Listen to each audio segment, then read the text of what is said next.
10-5, NFC East Division Champion Philadelphia Eagles. Let's go. Back to back. That's back to back. First time in 21 years. How about that? Want to stay like this whole episode? Be make for strange editing. Welcome to episode 19 of Cheap Seats. I am Jay Sensi, joined by the man himself, Tyler Calvey. Birds win 2 in a row, 10-5, back-to-back division championships. You know, it's kind of very sweet in the same day, actually in the same moment, you can clinch a division and eliminate the Cowboys. Yeah. Does it get better? And then they follow it up and then they lose anyways. For sure. I always said, I don't know what I like more, an Eagles win or a Cowboys loss. But when they come together and in that perfect harmony, there's nothing better. And it's like a triple win. It's a perfect harmony and an elimination. Yeah. Merry Clinchmas. Have fun in Cancun. Cancun is all right, but yeah, it ain't the playoffs, which is where we're going. Let's go. Let's unpack it. How you feeling, buddy? Feel like I guess here's the biggest looming question I've got for you. Do you feel like we are starting to figure it out? Let's fucking go. We're back, baby. We're back. No, so how I feel about it is we're trending in the right direction. Yeah. And we're getting a few things going all at the same time, even though maybe like 2 steps forward, 1 step back at this point. But we're getting healthy and we're starting to really figure out the identity of this team, and we're starting to get back to running the ball, which maybe it was a conscious, unconscious effort on their part to save Saquon a little bit, you know, not have to rely completely on him to win games. And I just think the offensive line is starting to mesh and figure it out a little bit as well. The play calling's getting better. Execution's getting better. Not as many penalties. And then, like I said, getting healthier. Jalen Carter, not necessarily need him anytime soon. Lane Johnson could chill a little bit. Fred Johnson can continue to grow and develop and build what he's done, which, you know, we talked about Quinyon Mitchell being the MVP. I mean, you might have to circle back for an honorary mention for Fred Johnson. Fair. Because it stepped up. Without him, you know, especially early on going, it would have been a disaster if Lane Johnson went down like he did and we did not have him. And we were shuffling and moving and trying to figure out what the pieces we had before we brought him back. The guy is a stud. He's a stud. Can't say anything else about it. I got a couple stats. I'm going to hit you with another question. Love it. All right? I don't know if I would call this Sensi Stats, but I got a couple, and I want you to tell me what you think is the most surprising. All right, we all know Eagles are the first team to repeat as division champions in the NFC East for 21 years. But did you know that they broke the longest streak in NFL, NBA, NHL, and MLB history? That 20-year drought of no repeat champions was the longest drought in all 4 major sports. Wow. All right, so there's that. Jalen Hurts is the only quarterback in the NFL to never miss the playoffs. All right. And there's a couple not so great ones. They showed this graphic during the Commanders game. Eagles are number 1 in the league with offensive penalties at 64.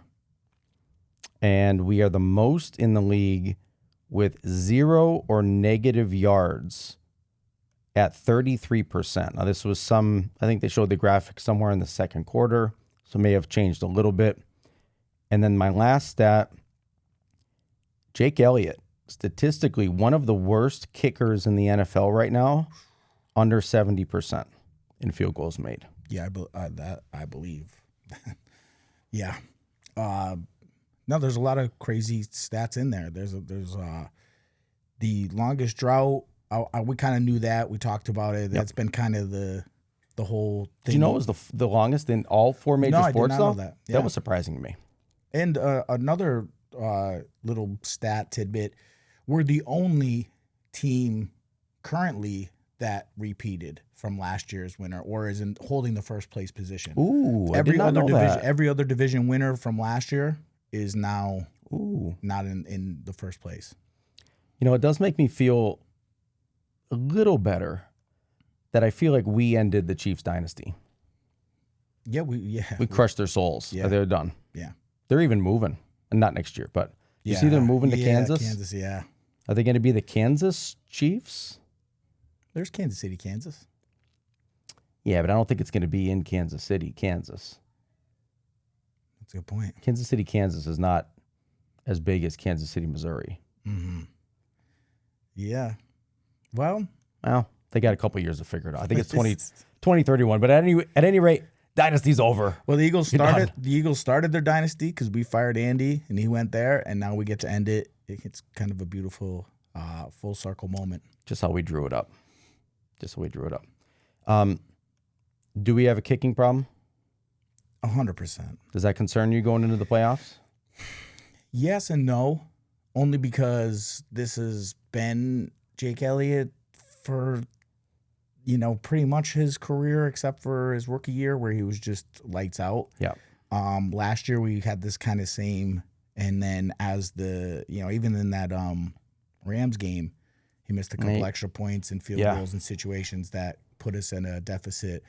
But when it came to the Super Bowl, he locked in and hit everything he could. So, I mean, we're not going to switch off. We're not No. We're not going to go in a different direction. So he better fix it. But it's worrisome.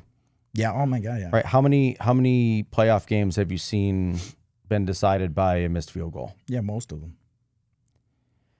The kicking game in the playoffs, the points are at a premium all year long. But when it comes to the playoffs and bad weather and cold games and good defenses, field goals will play a major part. Yeah, I think he'll figure it out, but tough seeing him miss 3. I mean, technically 2, but he whiffed on the extra try on the other one. All right, I'm going to say something positive too here.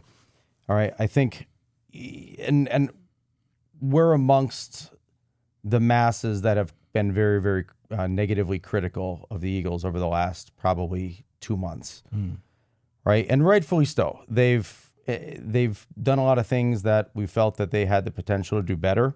But I'm going to read another stat.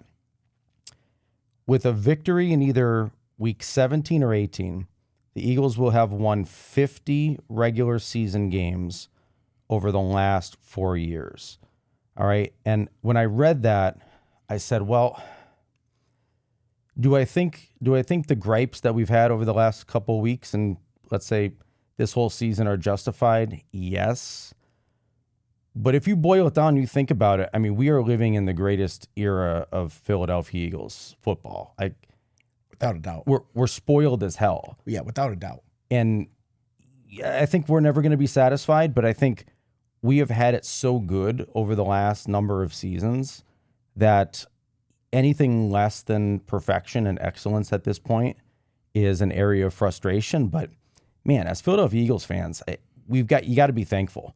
Regardless of how this season turns out, it's never been better than it has been for the last 5 years. Yeah, I would say, honestly, the last 25 years. Yeah. I would say since 99, we drafted Donovan McNabb, and ever since that point, our expectations as a franchise locally, fan base wise, and national media is Super Bowl or bust. Or bust. Yep. So it's good and bad. I think the only thing though is context matters. And with the Eagles, like we've watched Eagles teams win 9 or 10 games, and we've watched them and go, wow, okay. They're playing up to their best potential. They're losing games maybe they could win, but they're playing up to their potential. I think the biggest frustration, especially this year, was it's a lot of head scratching. Like, what are we doing? Like I think that's the biggest thing. And I that Bears situation where we're booing them off the field. Yeah. A lot of the national media and other fans of, I'm sure Jets fans like, why are you guys booing? You guys just won a Super Bowl. You guys have X amount of wins. But when you watch the tape, you can't help but be frustrated. No, it's because you know the potential. That's what it is. Right? You know the potential. And I think that's where the fans get a bad rap in the media is we come down hard on, quite frankly, literally everybody. And it's just, we know what this team can achieve. And if they're not getting there and there's glaring issues that seem to be things that you could probably fix, that's where the frustration comes out. But I said it last week, the team that gets hot, I don't know if we're on fire. I think we're sparking. I think we're sparking a little bit. We'll see if this thing can catch. Yeah. We talk about this. It's, it used to be 16 games. So you break the season up into quarters, the first 4, the next 4, the next 4, and then the last 4. And, you take those 4 games and you just try and win the majority of them. Sometimes it's like you look at the schedule, you go, all right, I'll be happy with a split with 2-2 out of these next 4 games. Yep. But right now, like this last 4, if we go 3 out of 4, we compete against the Buffalo team, which is kind of crazy. I hear WIP talking about today. Do we sit people during the Bills game? I don't think so. No, we cannot. We got to keep this train rolling. We got to, nobody's giving us credit for the Raiders game. Not many people are going to give us credit for this Commanders game. You have to go out there and you have to put a playoff type game together with this Bills game. And then most likely, Bears win, Seahawks win, and then you go, okay, we're locked into the 3, week 18. We shut it down like we did last year. You get a bye week. But they're talking about 2 bye weeks, trying to sit guys for this Bills game. I think, you don't let Lane Johnson come back, but you go out there with full intentions to compete and win this game. Yep. Until the cement is solidified on the playoff positioning, you still fight. And think of it from a morale standpoint too, right? Because the media, and quite frankly, nobody is giving us credit for winning the last 2 games because the teams are not great. You go out and you compete strongly, or you go out and you beat Buffalo at home with the reigning MVP, you feel really good rolling into the playoffs with that kind of pseudo bye on the last Commanders game. 100%. I agree. They are saying that Lane and Jalen Carter are going to be ready. They haven't said whether or not they're going to play. Yeah.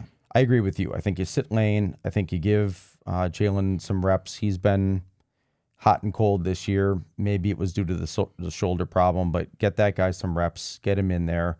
Let him eat a little bit. Keep Lane on the sidelines. And let's go try to beat Buffalo in Buffalo. 100%. That's a tall task because of, Josh Allen in particular and this Bills era in particular in December at home in the elements, they're almost unbeatable.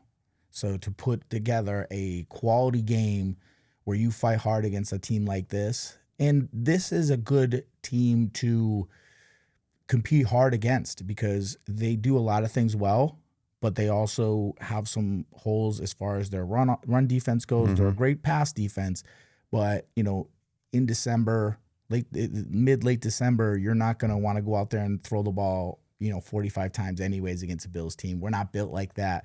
So it's going to be a run game. So it's a run game versus run game. Plus, they have the best running back in the league this year, and I think that will be a great test to see how we are because we're going to face a couple teams in the playoffs, particularly the Bears. If you got to go, this is a very scrimmage-like simulation where you're going to go to a cold weather place, a hostile crowd with a good defense that is going to offensively run the ball down your face with a fast, athletic quarterback with an arm. So it's almost a great, a higher version of what the Bears are doing so far this year. And it's a good defensive test against an MVP quarterback too, 100%, right? yeah. Can this defense hold up again? I mean, they did it against Mahomes in Super Bowl. They did it against Mahomes earlier this year. Can you do it against the Josh Allen? And if you can keep him with a reasonable game, keep him from going into God mode, that's a win. Yeah. And with that said, Josh Allen threw for 160 yards versus the Browns. Anybody coming down hard on him? No, they should bench him. Right? Who's the backup? Yeah, who's the backup? Call for the backup. But also, like we were just saying, Jalen Carter, sit Jalen Carter, get Jalen Carter reps. But we had this conversation, and I kind of got roasted from certain people when my take was, you have a decision to make this year if it continues to trend this way. Jordan Davis or Jalen Carter, who do you pay? You were gonna pretty much the writing on the wall was you got to pay Jalen Carter now because he's hot, he's the best, he's this, he's that.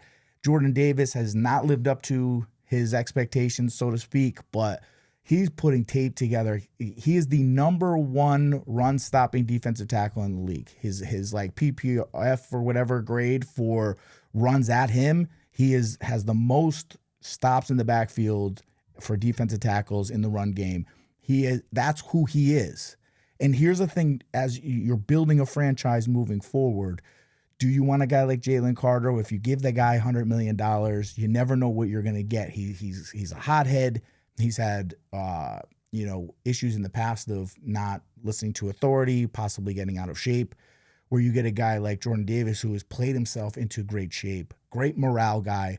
You're never going to worry about getting a phone call really from the police at 3 a.m. wondering where Jordan Davis is. Right. Do you know what I mean? He's a good guy. Like we've had this where I equate him to, he's almost like a BG, where you drafted him high and it took him a little longer to develop, but he is a great locker room culture guy. And we've had a lot of great pass rushers that we might have let walk that got paid somewhere else to keep BG. So he has that kind of vibe for me where he's a great morale guy. And he's a run stopper. Yep. Like he's not going to give you a ton of pass rush, even though he has. And I mean, he's playing more snaps than I can have ever imagined for him this season. But quality snaps. Mm-hmm. Like I could think of like 4 or 5 flash plays this year where he just shed and made a huge play. I mean, forget the whole Rams, field goal blocks, pick. I mean, that's just the thick six is just, that's epic. But he is playing so well right now. And, without Jalen Carter out there right now, he is putting together some tape that, you really are like, how much could we pay him? Can we pay him? There's so much that's going to have to go on. And this goes back to where we are as fans too. We have to win now. We have so much talent. It's on the defensive side of the ball. We're paying the offense. That's going to have to switch at some point. You got Cooper DeJean, one of the highest grade players at this position. Quinyon, who also not top 10 vote getter in the Pro Bowl. Let's get that up. You know what? Because nobody talks about him. Because he's just invisible. Yeah, he's invisible. Which is the best cornerback you can ask for. Sure. And then, like we said, we got Cooper DeJean, we got Quinyon Mitchell, you got Jalen Carter, Jordan Davis, so on and so on. Nolan Smith, he's playing himself back into a good shape. Nakobe, which hope he's okay. They said it's nothing it's minor. Serious. Yeah, they said it's not too serious, which I like. There you go. We have the luxury now of being able to sit him for a game or two. Jahad Campbell. I thought Jahad Campbell came in and played extremely well this game. Yep. So that's the thing about this Eagles team where it's time to go. You're not going to pay Jalen Phillips most likely. Probably not. He's rented right now, so you got to get your money's worth. And this defense could be, an all-time stud-type defense if we could just be an effective offense. Not even an outstanding offense, not a 2,000-yard rushing offense, not a 5,000-yard passing, just enough to get first downs, field goals, touchdowns in crucial moments. And but we're trending in that direction. I think the offense has looked really, efficient, if nothing else. Yep. It's picking up first downs. Other than the tush push, we're not doing real well on the tush push. Which, whatever. Find other ways. Mm-hmm. It's 1 yard, 2 yard, yard and a half. Find other ways. Listen, for 50 years in this game, before the tush push was invented, or 50-some years before this game was ever invented, you handed it to the running back or the fullback, and he picked up a yard. Mm-hmm. So, and we got a great 2 backs back there that can pick up a yard. Yes. So hats off to Tank, too. I was happy to see Tank get his first touchdown as an Eagle. Yeah. He was so fired up. Yeah. Saquon was fired up. Mm-hmm. I think we're gelling, man. Yeah. I kind of feel like we're gelling a little bit. The only big glaring question mark right now is the special teams. Yeah. You know, Shipley too with the returns. Like what are you doing? Just a bad, you know? The fumble, and then the decision at the goal line. Can't Why have don't that. they put? Did they ever have Covey doing kicks? I know Covey does punts. No, he is on kick return, but It's him and Shipley in the back. So but Shipley usually ends up taking it. But they kick it to that him, direction. the direction to him, because they were even talking a little bit about that. Which also I did something for the game on Saturday, which took a little like trickeration on my part, but I hated that broadcast team. I hate that broadcasting team. Because the last time they called a game for the Eagles, I think they did one this year that I didn't enjoy either, but that Redskins one last year, the Commanders one, where they were like, I hated them so much. I had WIP in my headphones, you know, trying to sync it up watching with the Eagles. game? Yeah, trying to sync it up. But I've learned something, you know, through that like the games aren't 100% live because there's a lot of like tape delays on both ends. They're definitely delayed. Even the ESPN app shows progress sometimes before you see it on television. Yeah.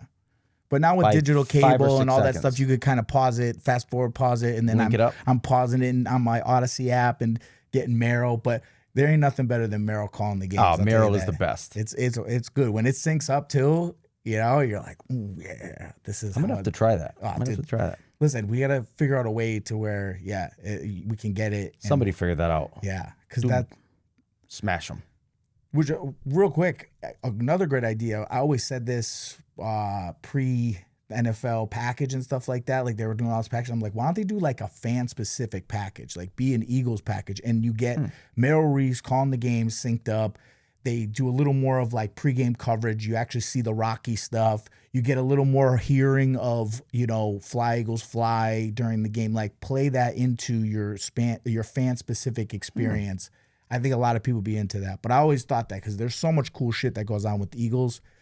Like, how do you not show the Rocky thing? Like, sometimes on Fox, you'll see, like, Pam Oliver standing out there, and you can hear it. Yeah, but you want to feel it. I want to feel it. But I do my own thing. You know me. I do my YouTube. No, I know. I'm watching the Rocky thing, like, before kickoff, as I'm a psycho with my YouTube hype videos before the Eagles games. I mean, they could definitely sell that as an upcharge. Yeah. I'd be all for it. We'd buy it. Yeah. You know, do the fan experience, and you just get a little more in depth with those home games that they kind of lean more into you. And like I said, having your hometown, you know, call your game, like having Merrill, you know. And with that said as well, I love listening to the Commanders announcers and even the NFL broadcasters kind of have meltdown over that 2-point conversion, and everyone's crying and whining. Shut the fuck up. I loved it. Us fist fighting Eagles, fist fighting people. Also, let's go back to last year, right? We're in the Steelers game, right? I believe we're on the road in that game too, right? And somebody tried to, you know, push our little brother, and then we stood up and everyone's scrapping and we came together and, you know, we want to get mean and fist fight people. I loved it. I loved it. NFC, it's been a long time. I would have much rather seen that in week 1 versus the Cowboys than Jalen Carter just spit on Dak. Yeah, I would have loved to have seen, you know, Jalen Carter do a face palm to Dak and the whole scrum happen. Yes. Like we need that back a little bit in football to a degree. I don't want it to spill over into the malice of the palace, you know, but right. Yeah, I loved it. Well, last time it was Gardner Johnson, right? Was it last year when he got ejected against the Commanders? Yeah. It was Commanders, right? Yeah, no, but I'm talking about the Steelers game. No, I know what you're talking. I know the Steelers game. Yeah. No, but they kicked CJ out for mean words. That's right. It was words. Which they never said like what he said. I want to know what he said. I mean, it had to been pretty bad because I never seen a player get kicked out for words. And you hear like some of like the mic'd up stuff, like they're cursing a lot. So he had to go real deep cut on somebody, like get real personal with people. Seems like the kind of guy who would probably do that. But listen, the guy just wins. If he's on your roster, man, there's something there. If I was the Ravens, I would just had him on the bench. I mean, fuck. Right. Because even when he was with the Lions, he got injured that year, and they still went to the NFC Championship. But everything he like touches, every team he plays for wins their division and, makes a playoff Super Bowl run. It's like a lucky foul mouth rabbit foot. Yeah. Like a treasure troll. He got that crazy hair. He's like the good luck treasure troll. Yeah. Dude, but I love that guy. I would, I know, I miss him too. I wish we still had him. And I'm also going to stop making statements of who my favorite Eagles players are, because as soon as I say that, something weird happens with them for years and years and years at this point. But CJGJ was my favorite football player. Then we got rid of him. Then he came back. He was my favorite football player again. And then we got rid of him. And then I'm like, N'Kobe Dean's my favorite football player. Now he's injured. Just wait till they're on another team or retired. Yeah. And then say, back in 2025, my favorite player was. Yeah. The jinx is on. I jinxed us on the Packers game. Oh, man. Like, you couldn't have timed that better. Packers up 10. I get a text. I look at my phone. Go, Pack, go. I put my phone down. Next thing I know, the Bears are tied with an onside kick going in for a touchdown in the overtime. Honestly, it's my fault. It's my fault that we're not getting the number 2 seed. It might be. I'm going to have to live with that. But, yeah, good times, man. I'm not texting anymore during games. Good, bad, or indifferent. Wait till it's over. Yeah. But I love, listen, this is what I live for. Right now, December, January football, it's like how I would describe it to people who are not familiar with what this feels like. Just think of like the regular season stuff's all like Captain America and, we'll have to watch the Ant-Man movies and have to watch this movie. And sometimes they're good and sometimes they're bad. But right now, like, it's Avengers Assemble and like it's Endgame. It's now it's time. Like, this is the epic fight scene for the climactic. Where the fuck are we going? Are the good guys going to win this movie or are they not? But that's what I feel like when I watch December, late January football, playoff football. Man, the all throughout the league. It's just every game is good because we're at the point now where every snap matters, every catch, every drop matters, every decision matters, every timeout matters, And what's great about this season is like there is no clear favorite. No. On either side. Mm-mm. Right? It's anyone's game. It's whoever shows up in January and plays their best football is going to get to the dance. Why not us? I think it should be us. I mean, if I had to vote. Could be us. Should be us. Should be us. If we will it into existence, it will be us. We're back, baby. I think we're back. We're back. Let's go. Bills game, scores, predictions. 24-20 Birds. 24-20 Birds. I like that. I don't know. Actually, I'm gonna hold. Yeah, I'm gonna hold on. Okay. Because I feel like when I make my predictions, I've been jinxing us a little bit. So, but I like our chances. If you asked me a couple weeks ago, I would not have been as excited about traveling to Buffalo in December. Right. But yet again, it's a big game. They need it too, and we're gonna get their best shot. We are. I mean, this is how we sharpen. Yeah. We sharpen these skills on this team, and win, lose, or draw, we take what we learn, we get healthy, and we get ready for the playoffs, baby. This is where the season starts. Tom Brady said, he's like, Belichick always told us, you want to win as many games as you can. You want to survive. Really like how the season should go as a coach, like for the controllables. Mm-hmm. It's like win week 1.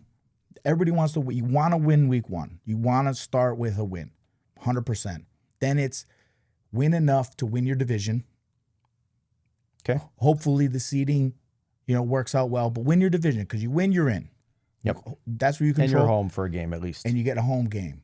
And then once you're in the dance, let's fucking dance. All bets are off. Pull out all the stops. That's where we play our best ball. That's where Jalen plays his best ball. Mm-hmm. Takes the handcuffs off, and we're gonna make a run. Yeah, I mean, I just think this team is built for big moments, And I think the hardest part with this team at times this year was keeping them focused on the big picture. I think, you get caught up in the minutia of the whole long season. You hit that middle of the season and, AJ's unhappy, but everybody seems to be locked in right now. Yep. And even coaching wise, like I felt that, the play calling has gotten a lot crisper. They have a lot better understanding of what they want to accomplish with this offense, this defense. And yeah, man, I'm here for it. I'm ready for this run. This is the time to bring it. All right, man, let's go. On to Birds. Buffalo. Go Birds, dickhead. Go Birds. Fly, Eagles, fly on the road to